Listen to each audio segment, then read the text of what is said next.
Hi, everyone. Thank you for joining the third session of Transform Smart Cities and Communities, and welcome. My name is Pierangelo Rosati. I'm Assistant Professor in Business Analytics here at DCU Business School, and I will be your MC for today's session with Leon Nielsen, David Zambrana, and Dirk Ahlers. As you may know, the Transform series is a new free online seminar series that explores the growing impact of digital transformation on business and society. The old series will cover a total of 6 areas, ranging from the future work to smart cities and communities, the circular economy, and many more. Today's session, we are looking at the 5th of these areas by focusing on the impact on increased connectivity and quality of life on economic development in urban and rural communities. And specifically, we'll be looking at the one of the UN Sustainable Development Goals in the context of smart cities and smart communities. We are delighted to be joined by David Zambrana, Technology Project Management at CIRSE, and Leon Nielsen, Project Manager at CIRSE, and Dirk Ahlers, Senior Researcher and Project Manager at City Exchange at the Norwegian University of Science and Technology. For our audience, feel free to send your questions using the Q&A function that you see at the bottom of the screen. Please note that the chat is disabled, so you will only be able to use the Q&A function, and we'll try to address as many questions as possible at the end of each presentation. So with no further delays, I'll hand over to our first speakers, our first two speakers, David and Leon. Welcome, and thanks for joining us today. Good morning, Pierangelo, and good morning, audience. Thank you for inviting us. I'm just going to start the slide presentation. Yeah, you should be able to share your screen, and I'll be in the background if there is anything that you need.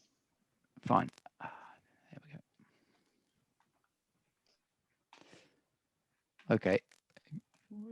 Would you be able to share my screen for me, Pierangelo? I seem to have lost the controls now.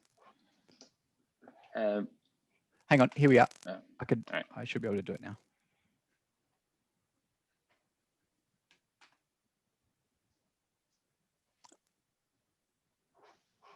Okay, with computer sound, share, done.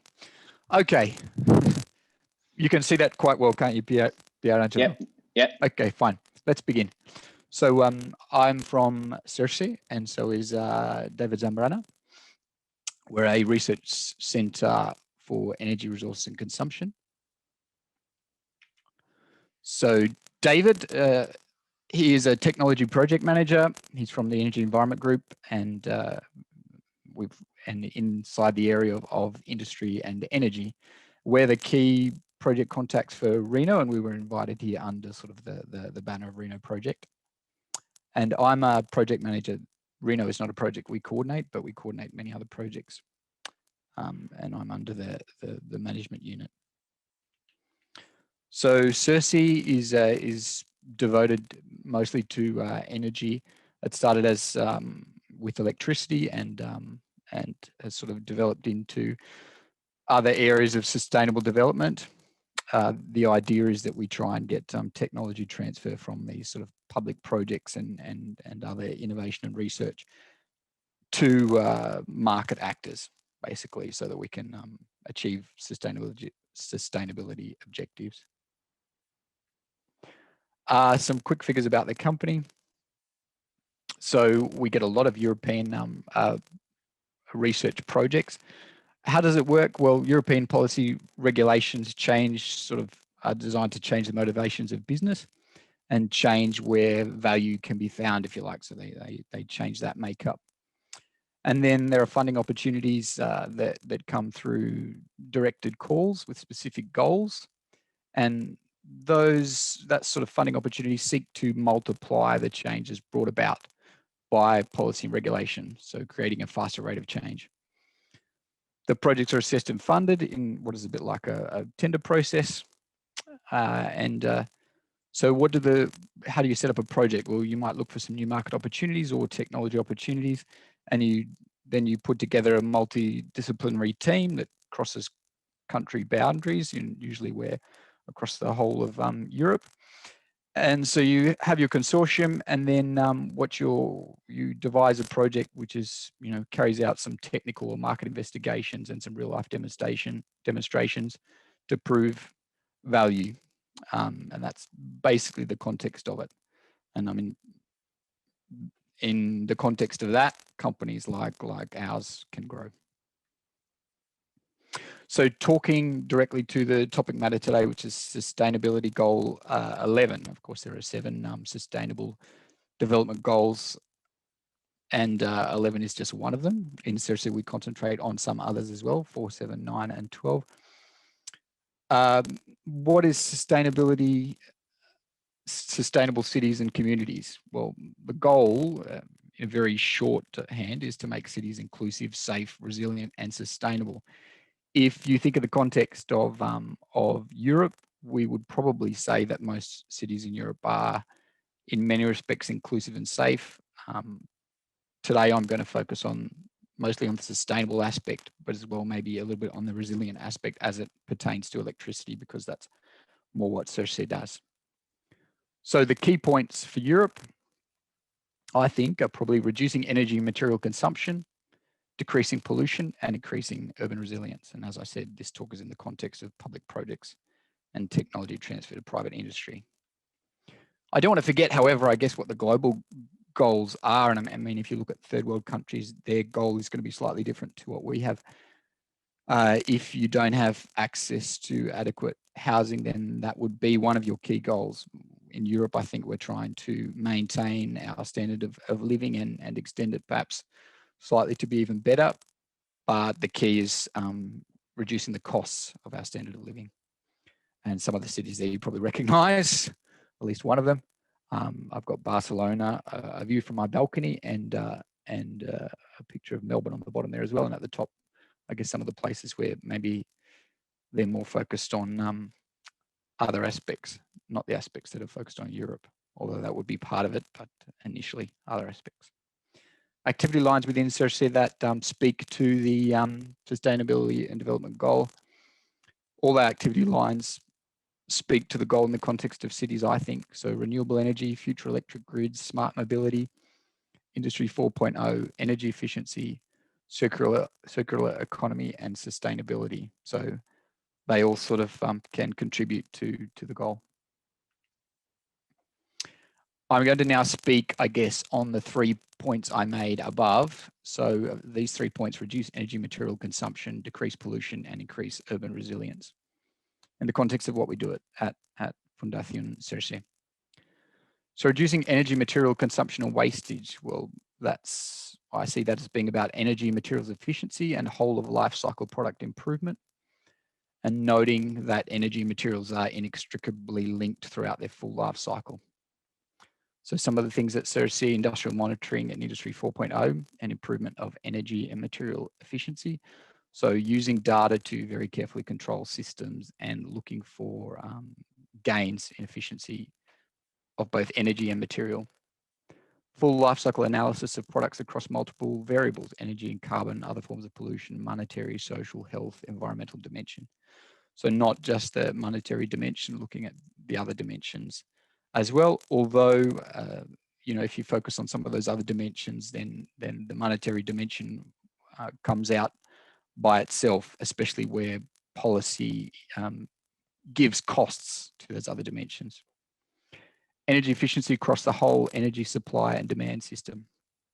That's just about energy networks, from big to small. The traditional ways supply and demand and very linear. You have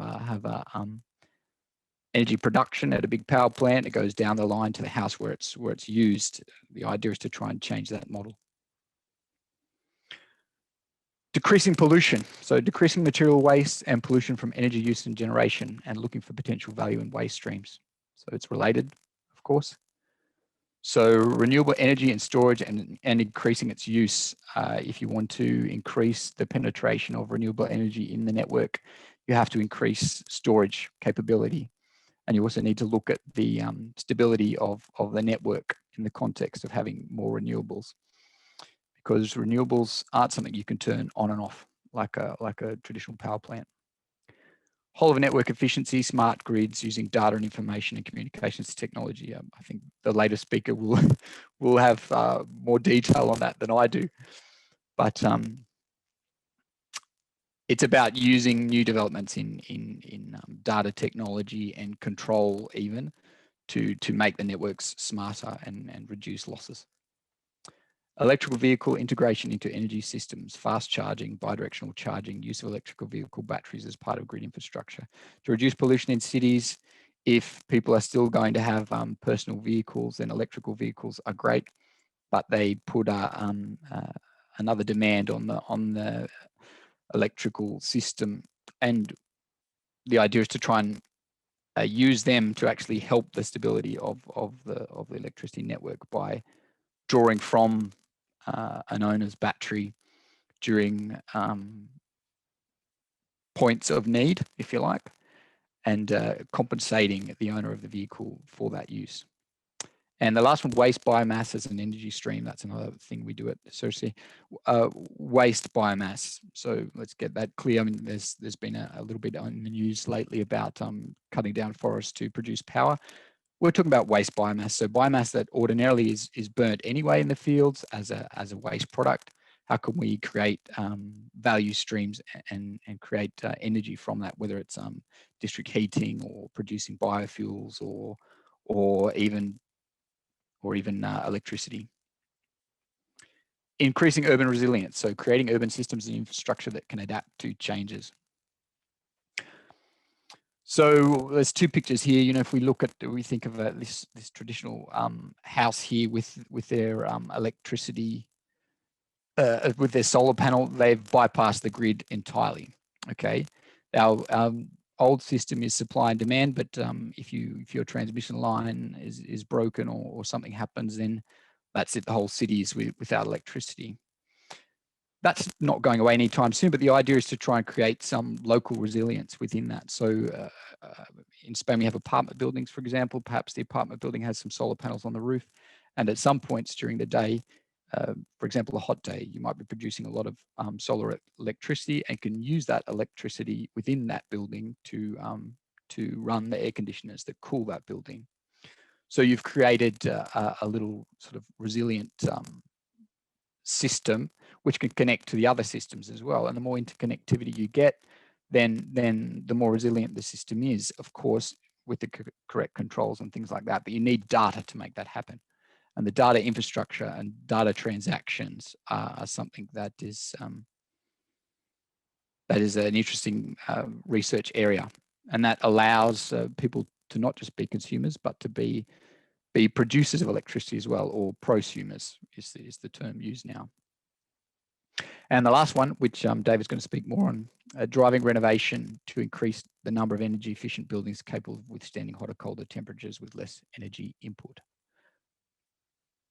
Challenges and solutions. Well, the big challenges are industry inertia across all industries and markets. How do you solve that problem? Well, you need to provide some validated business ideas through real life demonstration. Show the monetary value. And a lot of these public projects are directed at doing that. Policy which can restrict innovative market opportunities that could further the objectives. Well, carry out, a lot of the projects have in-depth policy studies sort of attached to them, or some kind of policy study attached to them. And you know, with that, you can provide suggestions that come out of the project, and or as an organization, so say lobbies as well for changes. Broad range of changing variables across Europe: climate, social, political, renewable, or other energy potential, technological. So that's just about the differences throughout Europe and the fact that you need to have local solutions, but you need to try and have a generalizable framework. So whatever you do in one area can be in some sense applied to an area where you haven't done a local study. And that's all for me. I'm going to hand over to David now. Okay. Are you there, David? You. Yes, I'm here. Can you hear me well? Yes. Would you like me to keep scrolling through the slides for you? Or you've requested? Fine. Approved. I requested. Thank you very much. You have control. Thank you. And good morning or good afternoon in this case. I'm David Zambrana. And I will explain a little bit more in deep. I mean, from the concepts that Leon tells you before about the role of the buildings in general, on the way of making our cities and communities more sustainable. As you might know, Europe's building stock represents more or less than half of EU primary energy consumption, and more than a third of these CO2 emissions. This is a very representative sector in terms of energy and CO2 emissions. Therefore, this sector is crucial for the achievement of the EU energy and environmental goals, also the SDG goals. So nowadays, because all these objectives comes from the past, and different actions were done around Europe and many private and public projects. But now the priority is to design and the construction of new or retrofit the existing buildings as zero emission, zero pollution, positive energy buildings, and also integrated in sustainable green neighborhoods. But in order to understand better those concepts, I would like to show you with this figure how we establish the different concepts about, let's say, zero energy buildings. As you can see here, life cycle zero energy buildings could represent those buildings which actually the consumption of primary energy, which is represented in this axis, it also can be equal to the embodied energy, the analyzed and embodied energy of different materials used, and also energy systems can be the traditional ones or renewable ones. So in this case, looking at this figure, a typical building could be in this point at the top, which is with a high energy consumption, but with let's say low embodied energy with the traditional materials. If we looked at the low energy building, which spend a little bit more in, let's say, embodied energy in systems, especially also with other new materials, insulation ones, for example, we can reduce the amount of energy consumption, but we will increase the embodied energy. If we look at the very low energy buildings during use phase of those, we will see that we need to increase the embodied energy, which means also the embodied CO2 emissions, to reduce the energy consumption. In some point, we will have buildings that the energy consumption can be zero, but in this case, we have increased the embodied energy with renewable energy systems. We can have the positive energy buildings, which is this one below, that we can see that we have increased the embodied energy, but also we have not only goes zero energy consumption, but also we are producing energy. But to produce this energy, we need to interact with the neighborhood. In this case, we need interconnections. We need other systems that can use this plus energy during the lifetime of the building. If we look at the life cycle zero energy building, we need to combine different activities, different options and strategies, and we need a balance between the production of materials, let's say to use materials with low environmental impact and low embodied energy, to see on the energy and material consumption during the construction and also the refurbishment of the buildings. It is not only on the first, let's say, construction of the initial building, but also we need to refurbish those ones that already exist. And also we need to use the natural resources and also local resources. So we need to include the energy, renewable energy systems, and also interconnections. Some actions that goes beyond those energy efficient and also renewable energy goes to the reuse and the recycling of the materials at the end of life, to minimize all transportations from the materials and products from the beginning, and to promote the use of resources available in local areas. It just means that you use, let's say, materials that can be produced locally.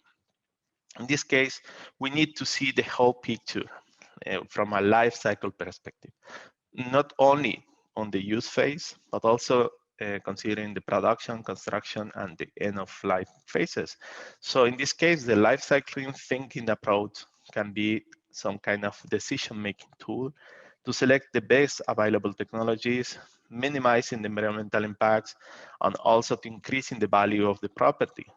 So we need to transform our building stock from this big energy consumer and also big CO2 emission sector to a key element to achieve SDG goals and also European goals on more efficient buildings, which is the improvement of the use phase of the buildings, but also to think more in the life cycle sustainability, because it is not only matters of environmental, but also we need to include economic and social perspectives. In terms of the life cycle assessment, this means that to have the environmental life cycle assessment, life cycle cost, and also social life cycle assessment, to have the complete view of, let's say, the picture, and to talk about sustainability itself.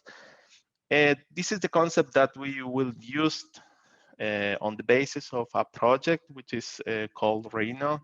Reno is an European 2020 project we had started last year, and where we put the focus on the refurbishment of the existing buildings. As you might know, more than 220 million buildings were built before 2001.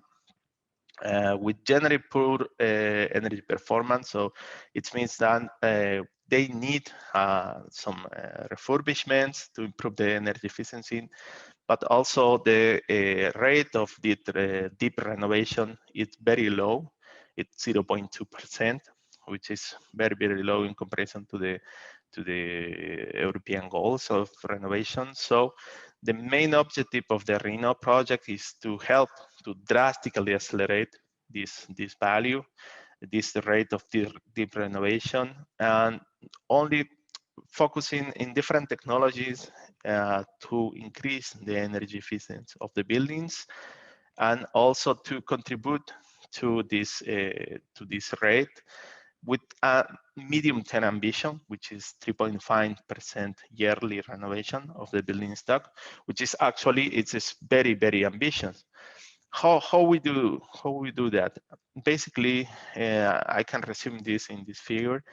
Working with key stakeholders, working not only with the building professionals or the owners of the buildings or the users, but also including the innovation professionals, technology providers, organizations, small, medium companies, the big ones, also to energy auditors, to include other actors as financial individuals, financial institutions, and investors, and to work all together with a centric user approach on some business model innovations, and also on working in different stages of the retrofitting of a building. In this case, on the planning, which is mainly the design, the retrofitting itself, which is also the construction part of the installation of the systems, but also to monitor the different innovations, let's say, to see if all the information that we can get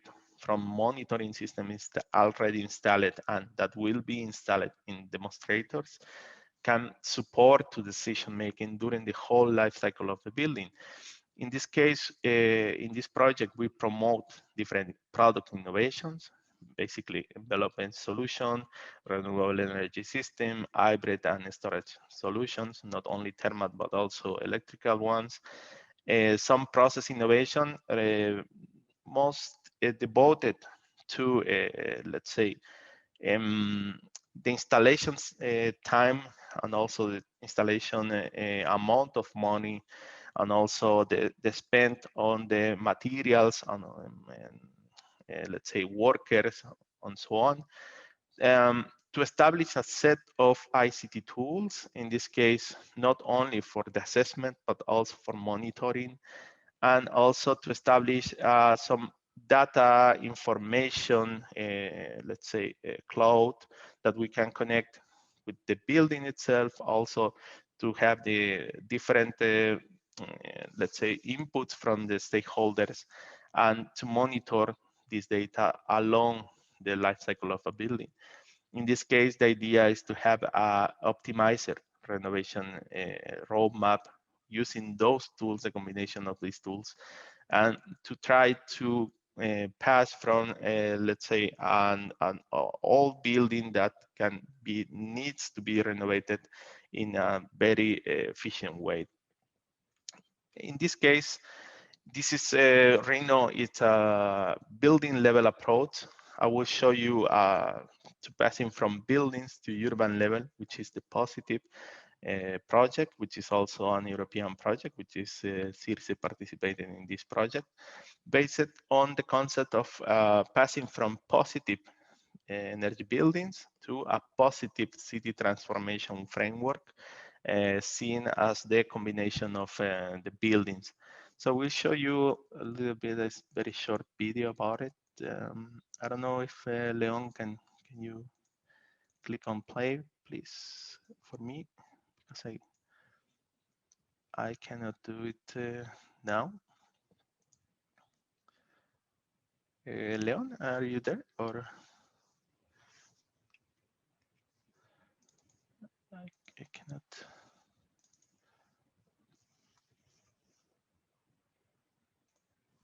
If you give me control back, David, I will. Yeah, please. Okay. Yeah, I cannot. I'm going to remote control. I'm going. Okay. To, okay. Thank you. I was about to get control. Let's see if you put over the video. Okay. It worked before. Let's see. I don't know. No, it doesn't want to work, David. Okay, I mean, it was short only to show the concept of the positive project, but in any case, it's available also on the web page, so you can go directly to positive project web page. I think this is the last, so we are open to questions. Thank you very much, David and Leon. That was a very interesting presentation. I've seen lots of interesting of tweets about your talk already, flying all over the place. So I think that definitely attracted the interest of the audience. For our audience, if you have any questions, please feel free to type them into the Q&A feature that you see at the bottom of the screen. While we wait for the audience, I think I have a question that might be useful, maybe to expand a bit more on this this topic, because maybe most of the audience might not be familiar with this concept. But what are the key challenges of renovating a building versus building an energy efficient building from scratch? Say, what's the difference there? The difference could be there. The main difference is that from existing buildings, we have, let's say, the embodied energy. It's there. I mean, we can start from the beginning, from, let's say, rebuilding a new building. I mean, if you compare a new building against a retrofitted one. But the idea is to use the existing one in terms of energy and CO2 emissions. It's less, let's say, expensive is not the word, but it's less impact than a new one, because of materials. Because the use of, let's say, traditional materials, that bricks and in some cases stones and so on, ceramics ones, can be, let's say, integrated with other new solutions, and can let's say maintain the embodied energy and also emissions. So in my case, it is better to retrofit, but for sure, if you are going to build a new one, at least we need to cover the life cycle of assessment of the building, not only to focus on the use phase, which is actually very easy to be less than zero if you integrate renewable energies and so on. The key element is how to reduce the embodied energy, or how to compensate the embodied emissions on the materials, which is part of circular economy concept and goes beyond of that. Yeah. All right, thank you very much. And we have a question here from Harry. He is asking how much a role does nuclear energy play in meeting sustainable goals for powering cities? Do you want me to take that one, David? No, please go ahead. Within CERC, we don't concentrate on nuclear energy. I'll be very clear. Of course, there are some countries in Europe that have more nuclear energy capability than others. I think France is a common example of a country that has a lot of nuclear energy. Nuclear energy has its ups and downs, doesn't it? And after the disaster in Japan, it had a very big down. If it's well managed, it seems to work well. But you know, this is a bigger question that comes into policy and I guess the general ideas of the population. And if you look at the general opinion of the population at the moment, they're not in favor of nuclear energy in general. So that is probably an answer to your question. All right, thank you. And then Neil is asking, what are the barriers being faced in implementing these projects on a large scale? From my perspective, technological part is, I mean, we have technology solutions to face on a large scale, but some cultural barriers are quite, let's say, high in terms of how to integrate the different stakeholders in the value chain. Because from the technological point of view, for sure, there are some, let's say, barriers, but I think from my point of view, the cultural and social ones are the biggest. So we need to work really close to the people, not only the users, but also the different stakeholders and institutions that can, let's say, invest on this kind of projects also. For sure, local governments are a key part of this transition, but we need to believe that we need believe in some kind of common goal, which is sustainability, and we need to be part of this, not only from the technology providers or material providers and so on. Yeah. I don't know if you can add, if you want to add something, Leon. No, I think that's quite a good answer, David. I mean, on a large scale, it's about changing industry inertia. So, and how do you get markets to change? Well, there's some policy levers that governments can pull to make it more attractive. Renovation, for example. But on the other hand, if you're asking private industry to carry out the renovation, then you need to show that a private company can make a profit. And that's sort of, to me, probably where the biggest barrier lies. And I mean, if you look at Spain as well, there are some barriers just with the way people live. If you live in an entire apartment building, then you need the owners of every single apartment to agree to a renovation. That's a different circumstance to an individual house owner who has his own house and can pay for his own renovation and receive all the benefits himself. So, I mean, they vary, but that would be what I would add to the discussion. Yeah, I think it's definitely contingent. Say the challenges are definitely contingent on different situations, but I think what we can say that at the moment, for example, the European Union has put a lot of funding around these projects, and the idea is that these allow researchers and allow consortia to prove that these approaches work and generate value for different stakeholders, so that we can actually communicate those results, and that should help changing help reducing the cultural barriers and so that more people get on board with these changes, I guess.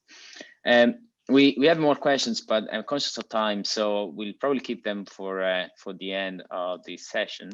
So I will pass this to Dirk Ahlers, Senior Researcher and Project Manager at City Exchange at the Norwegian University of Science and Technology. Dirk, thanks for joining us today. You should be able to share your screen and to start your talk when you're ready. Yes, thanks. You should see my screen now. Yep. Very good. Welcome everyone, and thanks Piangelo for the very kind invitation. So my name is Dirk. I work at the Smart Sustainable Cities Group at NTNU, which is the largest university in Norway. We are located in Trondheim, which is kind of 1/3 of the way towards the north. And I'm going to talk about transition processes and some parts of digital transformation in smart sustainable cities. I work in kind of a mixed way, but kind of between the chairs. So I work at the Department for Architecture and Planning. My background is in computer science. I'm the research manager for this group, and I'm running or supporting quite a lot of projects here and there, but my main project is a large smart city project. I give an example of that later. So I'm trying to combine all these different viewpoints into something that makes sense. And it also came out in the presentation from David and Leon before, of how to actually make things work, how to look at all these different views. And that's something that our group is also trying very strongly on. So a little bit ICT and a little bit more general background. And to share something, this is a very nice picture of Trondheim, a very nice aerial picture from autumn. It looks much more snowy now. And if you look at this, can you see if it's a smart city? And well, it has our university up there, so that should be a hub of smartness.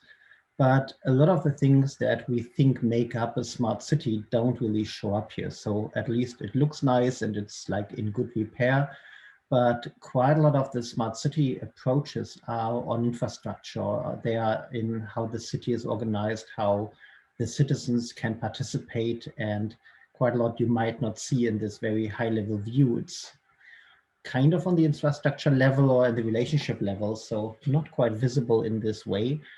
How do we find that out? What do we do in our projects on that? And just briefly, also a lot of things have been discussed in the presentation before, so I don't have to repeat everything. But of course, we are also working around with the SDGs. These have been adopted also by our university as general guiding principles. I've highlighted number 11 here, and then a few that are related there, especially also around affordable and clean energy, around climate action, about consumption and production, and clean water, but all the other ones fit in here as well. And there is one picture that I kind of like more to get this connection out, which on the left side here is this kind of donut or cake view, which puts a lot of these things we talk about kind of on the middle level, on the society level, linked then to the economy on top and the whole biosphere environment on the bottom. And this helps a bit to see that none of these they are not necessarily ordered. In a way, they all relate to each other to actually get their main impact out. And if you go into the details, SDG 11 has also more detailed targets within it. Few people maybe have looked at this. It's quite interesting to actually look at what the individual targets are and then what the individual indicators on these actually are. And as the previous presentation also said, a lot of these might not quite make sense for the rather rich Central European approach, but we still should look at these and consider these, of course, worldwide, and also to understand how they shape our thinking, how they shape the pieces where we think innovation is happening or where things are interesting or novel, which things that are taken for granted for us might be still quite new or quite relevant and quite useful in other places on the world. And for that also, we have a number of projects where we collaborate with other places in other countries. We have a strong collaboration with China. We have in the department a strong collaboration with India as well, to also exchange students, to exchange student groups, etc., to bring these additional ideas out. Because if you live in Norway for a bit too long, also it becomes your views can get a bit disturbed, because we are a quite rich country here. But on the other side, we try to look at that in our work also as we can be kind of the trailblazer, we can be the expensive lab for things that should be scaled out further out. And of course, in part of our work is also really scaling out and replication. So actually what we do can have a wider impact than just in a rather small country in Europe. Coming back to what we then actually do within individual cities. There are different strategies of what smart cities should be, what different people think about it, how cities deal with this. I'm not giving a specific definition. There are lots of definitions flying around. We have an operational one, but what is happening under this quite often is something around sustainable and livable urban futures, how we make the cities more livable. What we work in our group also is open innovation and co-creation, so enable larger participation by larger groups that have good ideas that should be part of the solutions that we build. We want to build open ecosystems for those solutions, also not only driven by the municipality, but by other stakeholders around that as well. A smart city doesn't mean that everything needs to be done by the municipality or even should be done. So how do we open this up? How do we make sure that a lot of different solutions can come in and provide some additional benefit without having to need this strong connection between all the components? This kind of goes now towards the ICT view. But also overall, it's about change processes. It's about enabling urban change towards environmental challenges, economical, societal, technical ones. And we want to increase the sustainability, of course. We want to increase livability, or at least maintain it. And also we need to work on resilience with the changes that are coming up. And then the more normal ones are like, you need to improve the services or enable new services. There's a lot around digital transformation that's happening, where just existing processes should be made better, but also new processes are enabled, or new ways of thinking about processes can happen. And then also a lot of data from the cities, real-time city understanding, and so on. And again, there we are focused on scalable and transferable solutions. So things that don't just work in the one specific context. And also on the combination of low and high-tech solutions. It doesn't necessarily help to just put sensors and data on everything after it has been built. Some measures can be done very early in processes that have quite a high impact, where this needs to be integrated, where we might not need very high-tech solutions for individual buildings, but we might need high-tech solutions for the planning processes, the urban planning for certain areas. And then we are also looking at integrated solutions. So again, not only the ICT parts, but all the other ones as well. Technologically, ICT, environmental, societal, all these challenges and all these solutions, bring them really together. And then taking a slightly higher view, a lot of this around smart city is about handling complexity. And then it's also about, again, handling these change processes. How do we evolve the city under the smart city label? How about smart city development? And cities are naturally complex, and these integrated solutions are hard. Interoperable solutions are hard, but they are the ones that get us forward, that keep also the systems open enough that new players can come in, that they are adaptable to future needs. So we want to keep the flexibility and enable experimentation as far as that's possible. This slide, just very quickly, that there is kind of a mirroring of how a city evolves in terms of urban renewable, redevelopment, urban innovation, and on the other side, how you evolve software architectures, how you evolve whole enterprise architectures, how you evolve the ecosystems on the ICT and the technology side within cities, so that we can arrive at a kind of co-evolution of these different strands. There are more, this is just a very simplified version.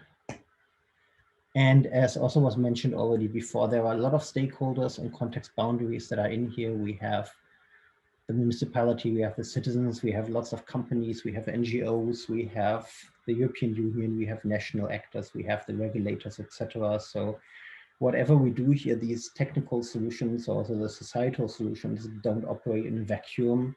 You get better solutions if you consider all these stakeholders, or only by considering these you are actually able to build these solutions and to set them up, because otherwise you might have forgotten a stakeholder here, or you might have forgotten the regulator or something else that then blocks solutions later, or at least makes them much more inefficient than you could otherwise do. And this is one area we're also working quite strongly on. And one way to do that is the Quadruple Helix innovation model. This means that you get at least 4 areas to the table, which is then government, the national or the local one of the city, then industry, which happens quite often already, and then on the additional ones, academia, like universities, research institutes, etc., and civil society, to have this more participatory innovation approach.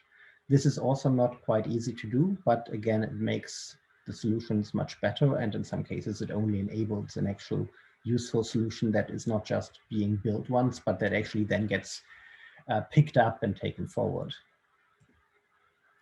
And I'm going to show quickly a few project examples where we are working on this.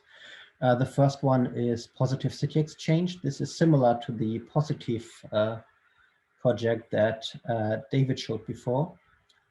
This is a lighthouse project funded by the EU, and we are also developing positive energy blocks or districts with a number of European cities. So here you see in Norway, that is Trondheim, that's where I'm sitting at the moment.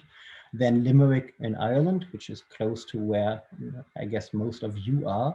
And then we have 5 additional cities spread across Europe to then replicate and adapt our solutions. So we can also show that they work in different contexts, in different regulation contexts, in different environmental contexts. And we have something that actually can bring the overall European energy transition and the overall energy ambitions and emission ambitions of the EU forward. The way we are doing that is to integrate local renewable energy into city districts and into blocks in kind of a puzzle piece, so we can scale this up. For us, a positive energy district then is really a process, not a state. And the idea there is that we have areas in the city that generate more electricity that they need themselves, at least on an annual average, so they can exchange energy, both electric and thermal, with the rest of the grid inside the city and grow while doing it. And also includes items such as electromobility. So why is the energy need there? A lot of it comes from the buildings themselves, some comes from the infrastructure. And then mobility is also quite a large factor. So that can also be taken into this consideration of where do we get the energy for the needs that actually arise from the specific area we're looking at. And then we have a number of small points around here of all the different individual demo projects that we're doing, which are on the technical side. They are on innovation playgrounds like City as a Lab. They are on the regulatory bits of how can we make sure that what we're doing here actually can be done after the project as well. A lot of the energy trading that we're trying to do, also that the EU is mandating, is not yet really made into regulations and laws. So it's kind of a gray area, and we are pushing them there also to see how should this be shaped to be of public use. Of course, we have also lots of work on the investment side, because this all costs quite a lot of money. And so how can we make this work better, have better value for money, have lower return on investment, or also look at not just the monetary value, but also other types of value that come out of that, which is a lot of where cities are motivated to do things. There is more stuff on this on our website as well. I'm just jumping over this. I will not explain everything in detail. That would be another lecture. One item I would like to highlight, this is a map of the core area in Trondheim where we're working with, which has multiple urban innovation spaces dotted across the city in the main areas that we're working with. These are urban living labs. These are specific innovation playgrounds or innovation labs where people can come and interact with the project, with the different stakeholders that are in there, with the city, with the industry players, to develop the solutions together, to get insight of why these things are happening, what that means for themselves, how they can be part of it, how they can contribute their own ideas of how they would like this to be taken forward. So it's overall about what innovation potential do we have in a city? How can we use that potential? How can we get the ideas of the citizens that we have to work with anyway? Because otherwise we can't, these solutions will not be taken forward. So to make sure this all works, we need buy-in from a lot of different people here, but also we don't just want only the passive, yes, that's fine, or no, I don't want that, but really bringing these additional ideas in to try to make the solutions fit better. And also we don't think that we know everything. So this is quite an important way to also check the solutions we are building here. Coming back to the ICT side, this is a simplified overview of the overall ecosystem approach that we have with different players here, with different demo projects. You don't need to understand all the details here. The main thing is on the business services layer, you have the different demo project that we have, ranging from urban planning over the electricity grid, over electric mobility, to investments and all these components. And we are building this in a way that it is a rather open ecosystem. So it's running at different partners in here. It's not just the one municipality that runs this or that has to run it all, but that the interaction between these systems is supported in the best way. So this can also grow and this can be taken forward. And for the replication we want to do with our additional fellow cities, there is also a way to pick and choose individual parts that do make sense, that they don't have yet in their local systems. So we don't just have this one monolithic block, which will not work for the replication approach that we foresee. And one other thing, going back to the structural approach here, is something that's called a Bold City Vision Framework. It has a better subtitle on SDG Transition Framework. This is a way for the cities to go from the positive energy blocks up to a positive energy district, and then hopefully up to a positive energy city by 2050, which is also in line with the timelines that the European Commission has for the European energy transition. And then we have a number of support structures for that, which then has been developed by the project and by the cities into a grid of different activities and different topics that cover a lot of what happens within a city and the different areas that a city needs to work on to become energy positive, to reduce the emissions. Most of these documents are available on our website already, or they will be soon. I added the links here. This is a very interesting document because it works mostly on the strategy level of linking the different levels of strategy down from the very local ones on urban plans for a new urban district development up to the European plans of Europe should be energy positive by 2050. So this also navigates this, this rather strong background on the strategy level. A few smaller project examples then. There is something small we're doing on campus to analyze the movement based on the Wi-Fi coverage we have. This is all anonymized data, and it tries to understand a bit better how the campus is used, where people move, how they move between different buildings to try to optimize the way that the campus or the buildings on it is run. Of course, from the last year, there was not much data, so this is a bit older to understand where we have options to do something like this.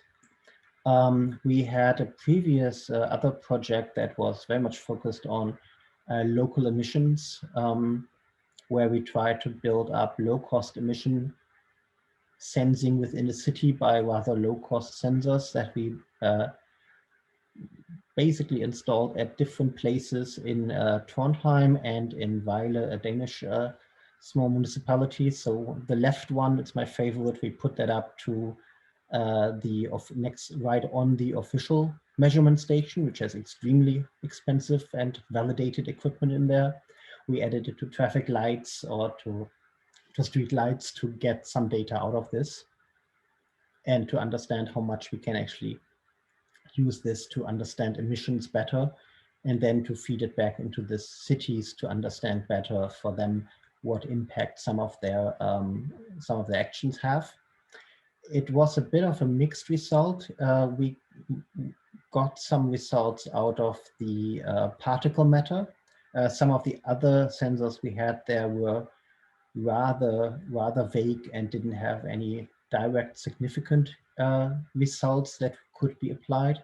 We are continuing a little bit on this, but by now there are also additional projects like this coming up that make this all a bit easier and go more towards really productization of installations like that.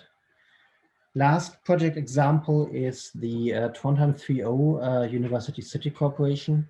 This is a strategic collaboration between the city and the university to work on a number of different topics, to cross different silos. One of the topics there is also smart cities.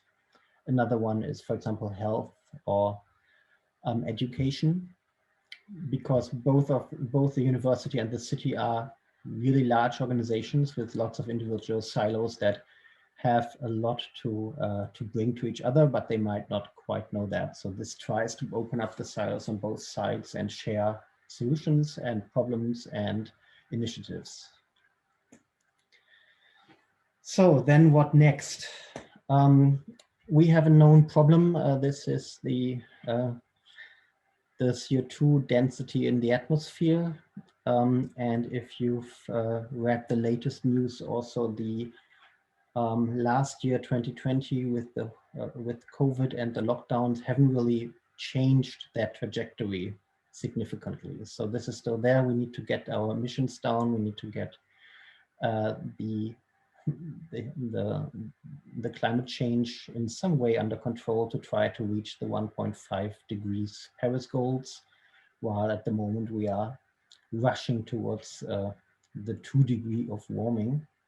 So a lot of things have been said and written in the last year about COVID and what it means for cities or for smart cities.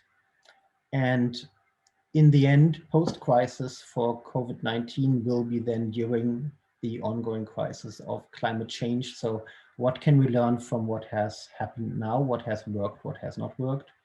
Which structures can we take forward to apply them to climate actions?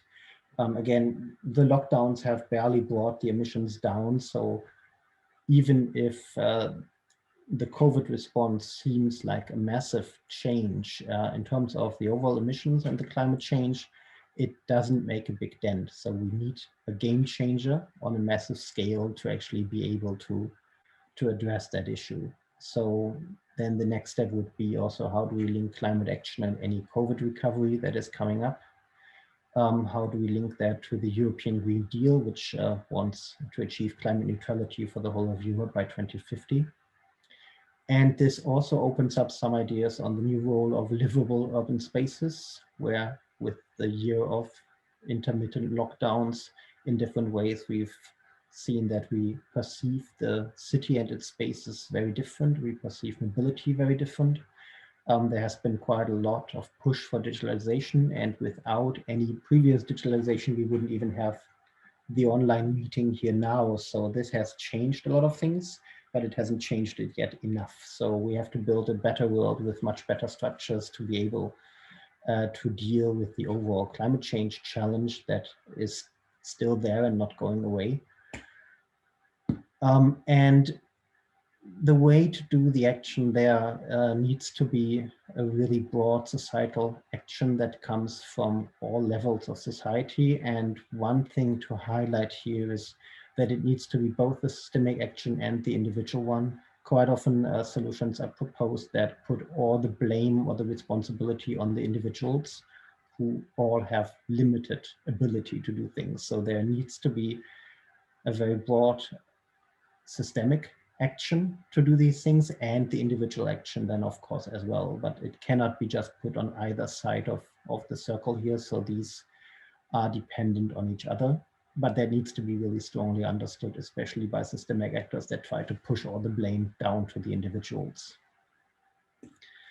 Then to show just a few closing examples, this is something from the lockdowns last year. The left picture is something from New York, where people reclaimed the streets to have outdoor spaces because you couldn't sit indoors. The right side is an example from Berlin, where pop-up bike paths, bike lanes were set up to enable people to get around better, to make it safer for them, and to just make space to go around on bikes instead of the cars. So some of these things just also show that a change of small things can help, and some systemic support for actually like bike paths and larger mobility changes are going to help in this specific situation, and can be thought forward of how does that mean, what does that mean for our larger impact. Going a bit on the negative side, there are some nice digital books. The left is a nice collection of mini dystopias. What would happen if we run a city like Amazon, and similar dystopias, which also very nicely make some of the assumptions explicit of what can go wrong, so we know how to fix it. And then also one item that comes up all the time here is the digital rights to the city. What happens with our data? What about all the surveillance that comes up? How can we deal with that? How can we build better systems with that? And then to close, this is something a bit happier. This is one book called Happy City. This is a bit older. The subtitle is Transforming Our Lives Through Urban Design. So this is a nice approach of how to bring this forward. And the other one is a book from last year from Mariana Mazzucato, who has also been rather influential in shaping the new European Union mission approach to things. This looks at changing the overall structure of the economy, and as it says here, a guide to changing capitalism. So really to look very deep at the overall structures, societal and business and capitalism that are there that can be used. So we don't just look at individual profits on a monetary level, but we look at what does this mean for the society? How do we build solutions? How do we build societal structures in a way that they actually prefer the common good, and they make us actually find viable ways to deal with climate change. That's it from me. Quick takeaways here. Smart cities are really interesting and a challenging topic. It needs to be addressed interdisciplinary, and it's mostly about evolution and transition processes. It's smart city as a process, not a state. We should make our cities more livable and sustainable anyway. And there are quite a lot of new opportunities and requirements arising, a lot of new thinking coming around this. And currently what is also there then is the very strong imperatives for sustainability and resilience. And with that, I'm through. There are all the contact information here, and I'm very happy to take questions. Thank you. Thank you very much, Dirk. I think lots of interesting things to think about. So for our audience, if you have questions, please use the Q&A feature that you see at the bottom of the screen. And while we wait for questions, I have a question of my own. So one of your slides, you kind of designed a potential timeline for moving from a from a positive block to a positive district to a positive city, or to smart block, smart district to smart cities. And the timeline said districts should be feasible by 2024, 2030, and smart cities 2030, 2050. So it's still a long way to go, despite the fact that we've been talking about smart cities for a very long time already. But do you see any particular factor or any set of different potential factors that can either speed up or slow down this process? Yeah, so the overall goal here of 2050, that is part of the European energy transition. That's part of the very high level strategy that we should have positive energy cities by then. And then earlier on, the individual positive energy blocks and districts, and to scale it out, and to also have some of these already much earlier, but by 2050, as the whole European Union should be there, so we should only have positive energy cities by then. So that's kind of an individual step also for cities that will, of course, have this done earlier, hopefully. And also the goal for 2050 is rather late if we want to keep the 1.5 degree Paris goal. So a lot of this needs to be accelerated, and in many cases, we know what we have to do. We know how to generate cleaner energy. It's a money problem. In other places, it's still a problem of getting the right local stakeholders together, as also Leon mentioned before. So it's not that there is one single barrier that stops us from doing that. It's a mix. The monetary one is large, but it's not the only one. So we can also look at this as the energy side of things. If we look at smart cities, that term develops a lot over time. If you look back 5 or 10 years, people understand something very different. It moves away from this pure technocratic or this pure ICT view on like the integration of the different aspects of what makes a city. And I think also last year we learned a lot of what sort of things we like about our cities or we dislike. So it's a changing topic, and it evolves also with the expected, with the current needs and requirements that are there, and with what the technology can offer. So this is also a way to at least to guide the energy parts of it towards something. And yes, ideally to have the energy transition done much earlier, so we are actually keeping within the 1.5 degree goal, because if we only get all the positive energy cities by 2050, that's not ideal, to say the least. So it needs to be staged out, which means mostly accelerating it and doing it much earlier.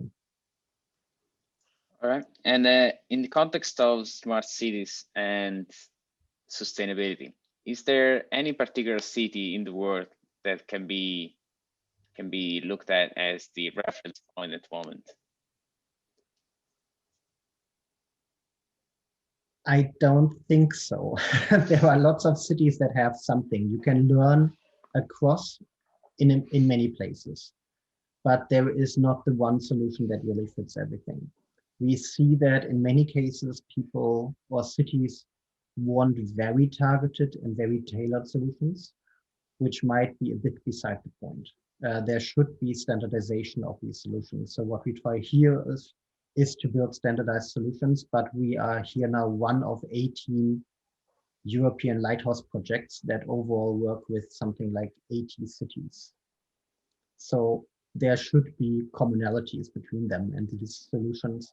Not each project will have their solution being rolled out Europe-wide, but it might find its different niches where it fits, and some of them will not work, some of them will be merged with what other projects are doing. And then, of course, there is also quite a strong push from other cities, from a lot of industry partners. So I think it's not ideal to look at the one solution that fixes everything because the problems are so varied. But you can hopefully standardize a little bit, at least. We know that some solutions that will work for Barcelona don't work for Trondheim, or they are just not applicable. And in some cases, the other way around, but to find the commonalities is the key to be able to replicate and scale this up quickly. Right, and then trying to make a connection between, say, another connection between your presentation and what we discussed earlier about energy and so building, retrofitting, and so on. So my gut feeling is that most of these, say, test beds are in the newest part of these cities.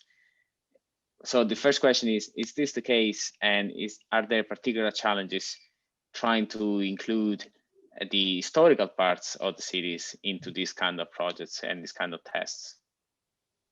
Yes, we are all a little bit guilty of that. I think we are using test cases that have new buildings in to make it a bit easier and to achieve something. Positive as a project, they might answer separately later. They are also looking specifically at historic cities or historic areas of the city, how to do that. In our cities, we have, for example, in Trondheim, we have an industrial district that has a few beautiful new office buildings that are very close to zero energy, but it also has a lot of old warehouses that are rather leaky. And in the other case, in Limerick, we are looking at the old Georgian district, which has a lot of old buildings that have very limited ability to be upgraded. And currently also a lot of the heritage protection doesn't allow you to do anything too much to the buildings. So you need to find ways to have limited energy measures on the building themselves to install a little bit of solar panels as far as you're allowed based on the current regulations, and then get something else from outside buildings or from outside areas that are not used, and to try your best to make it work from wherever you can get the energy. And the idea with the positive energy districts is that we will not get everything renovated. The renovation wave that Europe wants, it will still mean that we have to, maybe David can answer that better, but that we have to accelerate the refurbishment rates by a factor of 5 or 20 or something like that. So the idea here is that we can have new buildings and upgrade them to the max, and then they can carry other buildings where it doesn't make sense to upgrade. So the idea is here to scale this out to a mix. All right. So before wrapping up, I would like to bring back into the session David and Leon, because we still have a question and answer from the previous Q&A. And so the question is I guess this was for David and Leon, but feel free to jump in if you have something to add in there. Are those in charge of big building projects receptive to change? Are they willing to implement sustainable practices from the get-go of a project? Please, Leon. Okay. In my previous life, I wasn't a project manager for H2020 projects. I was actually a structural engineer, and a facade engineer. So maybe I can add something here. It depends on the client. So you will find that that clients, public clients or high prestige clients will be more likely to get on board. So if you're designing a university building from the start, it's very easy as the design team to say to the university, we want to make this a zero energy or positive energy building. But if you're just looking at a common developer who wants to put up some flats and make some money, that's a very different client and a very different thing you're trying to sell there. That's where policy comes in, and you really need governments to dictate the minimum level that a building has to be built to, and you need them to get that level at the right point so that the money is spent on the new building. I'm not going to talk about renovation. Maybe David would like to talk about renovation. Yes, I'm agree with Leon about the depends of the client. And in this case, from our experience in European projects, the truth is that in terms of renovation, most of the buildings that join these kind of projects are public ones. Social housing is one of the main, let's say, receptors of these initiatives. Because I mean, they use the kind of this innovation and also EU support on budget and so on to refurbish the whole building.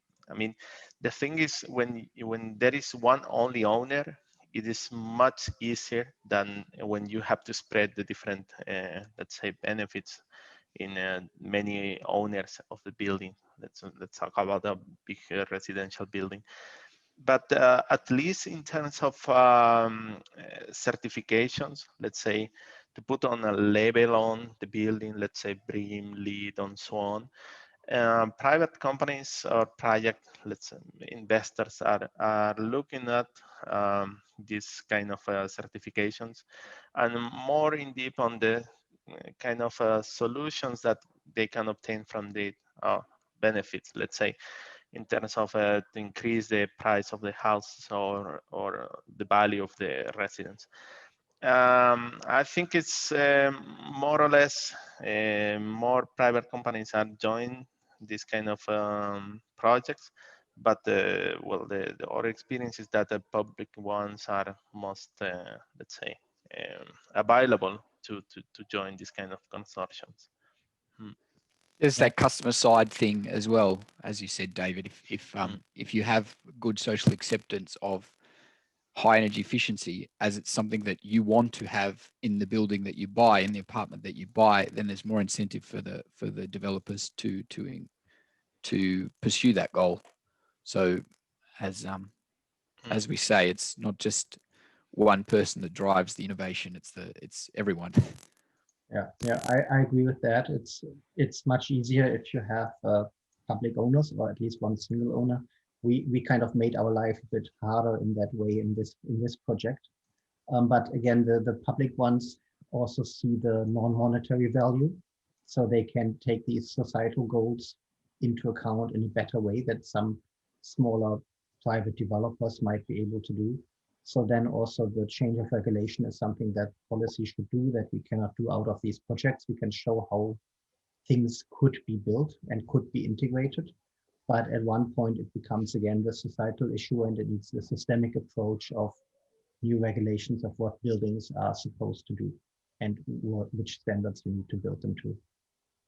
So it's again this mix of systemic and individual approach. The individual approach will only get you so far for a few key buildings, which we have, but again, that fuzzes out rather quickly. Okay, super. Thank you. So I would just like to thank again David, Leon, and Dirk for the great insights and for taking the time to joining us today. That was very, very interesting. We still have a few questions left there, but unfortunately we're running out of time. So for those who are interested, the Transform Smart Cities and Communities will continue tomorrow and on Friday. Tomorrow in particular, we'll have a panel discussion looking at smart streets. So the link to join the session will be the same as used today, and I hope to see many of you tomorrow. So thanks again, David, Leon, and Dirk, and thank you to our audience again for attending the session today. Yeah. Thank you. Thanks a lot. Nice to see you all.